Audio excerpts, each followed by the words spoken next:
Hinduism दुनिया का सबसे पुराना रिलीजन, इसका इतिहास गंगा नदी जितना विशाल है।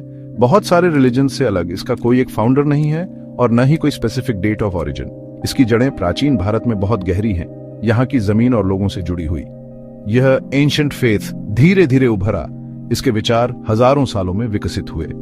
हिंदुइज्म के सबसे पहले निशान रहस्य में छुपे हैं, एक खोई हुई सिविलाइजेशन के आर्कियोलॉजिकल विस्पर्स में। फिर भी इन टुकड़ों से हम इस फेथ के सफर की कहानी जोड़ सकते हैं। यह सफर सिंधु घाटी से शुरू होता है, एक सिविलाइजेशन जो मेसोपोटामिया और इजिप्ट के एम्पायर्स को टक्कर देती थी।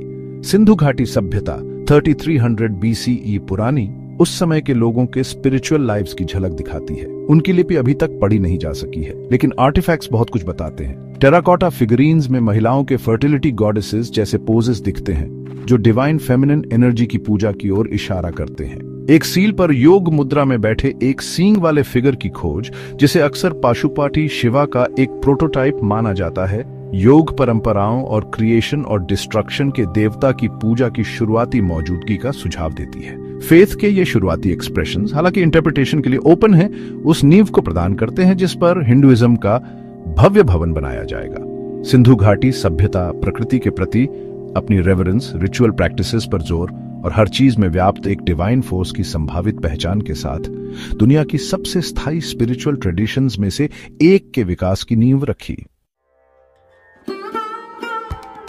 1900 BCE के आसपास सिंधु घाटी सभ्यता के पतन ने बदलाव और माइग्रेशन का दौर शुरू किया। इंडो आर्यन भाषाएं बोलने वाले नए लोग भारतीय उपमहाद्वीप में आए, अपने बिलीफ्स और प्रैक्टिसेस के साथ। इसने वैदिक काल की शुरुआत को चिह्नित किया, जिसका नाम वेदों के नाम पर रखा गया, जो पवित्र हिम्स, प्रेयर्स और रिचुअल्स का एक संग्रह है जो हिंदुइज्म का आधार बनेगा। 1500 और 500 BCE के बीच रचित वेद उस समय के रिलीजियस लैंडस्केप में अमूल्य अंतर्दृष्टि प्रदान करते हैं। वे एक पॉलिथिस्टिक समाज को प्रकट करते हैं, जहां इंद्र, थंडर और रेन के देवता, अग्नि, फायर के देवता और सूर्य, सन गॉड जैसी प्राकृतिक शक्तियों का प्रतिनिधित्व करने वाले देवताओं की पूजा इलैबोरेट रिचुअल्स और सैक्रिफाइसेस के माध्यम से की जाती थी। वैदिक लोग प्रकृति के साथ हार्मनी में रहते थे।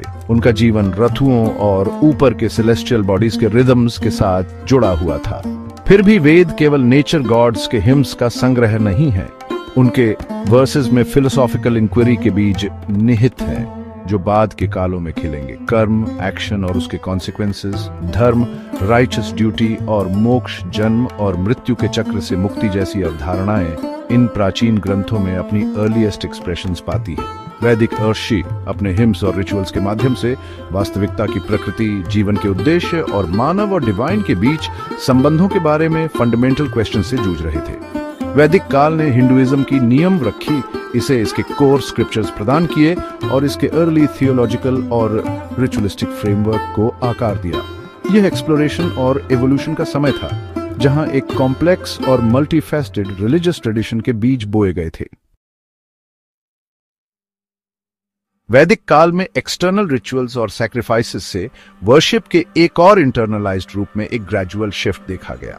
ध्यान एक्सटर्नल डिएटीज को प्रोपिशिएट करने से हटकर इनर सेल्फ और कॉस्मोस से उसके संबंध को समझने की ओर जाने लगा। 4 वेदों में सबसे पुराना ऋग्वेद मुख्य रूप से विभिन्न देवताओं को संबोधित हिम्स से बना है। यह अर्ली वैदिक लोगों के वर्ल्ड व्यू, नेचुरल फिनोमेना के प्रति उनके ओह और प्रेज और ऑफरिंग्स के माध्यम से डिवाइन के साथ जुड़ने की उनकी इच्छा की एक झलक पेश करता है। सामवेद मुख्य रूप से ऋग्वेद से प्राप्त मेलोडीज का एक संग्रह स्पिरिचुअल प्रैक्टिसेस में साउंड और म्यूजिक की शक्ति पर जोर देता है। यजुर्वेद रिचुअल्स और सैक्रिफाइसेस के उचित प्रदर्शन पर केंद्रित है, जो प्रीस्ट के लिए डिटेल्ड इंस्ट्रक्शंस प्रदान करता है। अथर्ववेद अन्य तीनों की तुलना में बाद में संकलित रोजमर्रा की जिंदगी से संबंधित हिम्स, स्पेल्स और इनकेंटेशंस का एक फैसिनेटिंग ब्लेंड प्रदान करता है। यह हीलिंग, प्रोटेक्शन, प्रॉस्पेरिटी और यहां तक कि लव मैजिक सहित कई विषयों को शामिल करता है। यह वेद आम लोगों की कंसर्न्स और एस्पिरेशंस, जीवन की चुनौतियों से निपटने और अपने डेली अफेयर्स में डिवाइन इंटरवेंशन की तलाश करने की उनकी इच्छा को दर्शाता है। वेद हालांकि सदियों से रचे गए हैं, सेक्रेड नॉलेज के एक यूनिफाइड बॉडी का प्रतिनिधित्व करते हैं। वे वैदिक लोगों की evolving religious consciousness, external rituals से इंटरनल कॉन्टेम्पलेशन तक की उनकी यात्रा और जीवन, मृत्यु और कॉस्मोस के रहस्यों को समझने की उनकी इंड्यूरिंग क्वेस्ट को दर्शाते हैं।